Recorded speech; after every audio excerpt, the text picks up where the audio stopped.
My name is Betty Onyabam and I'm 19 years old. I'm an orphan who I don't know my parents, I don't know who they are. I've never seen them, just hearing stories. Even I've never seen their picture. So I lived with my uncle, who I don't really know whether it's my uncle, but people say he's my uncle. They were actually not good to me. Even yes, in some ways they'll be kind, but in some ways they're not actually good to me. And I passed through many series of challenges, like they call me, they say I'm range and that I always kill people and so on. And I also sleep on the street just so that I can get food. No matter how, even they're in the house, they'll wake me up around 12, bring me out, make me to sleep on the street. I beg people around 6 o'clock when nobody's outside. I go back inside. Sometimes they lock me inside the room for days without eating food. Most time in the bathroom. They will love to kill me. They will carry knife, threaten to kill me. They almost killed me a day before a stranger entered inside because he's a pastor and stranger entered inside and said he needed help. So that was what saved my life. Many times I ran away from the house, but something brings me back to the house. I actually stayed with them for over 4 years. They made things unbearable for me that I could not stand it. I was actually staying with the woman before going to the house.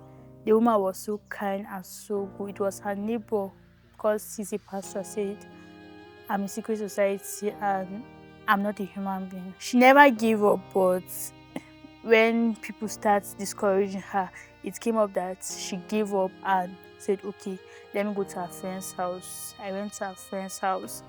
So when I went to her friend's house, her son raped me there. And I actually told them her son raped me, and they said that I was lying, that their son will not be able to rape me. I lived for over a year there and I was not pleased with the place. So that was when they took me to my uncle's place. They would tell people around me that I'm in secret society, let them not come close to me. But anytime I feel this confidence and I'm like, God, when will I be free? I just want to be free. I ask God every day, I want to be free. There was a time when I actually left the house and they were looking for me all around.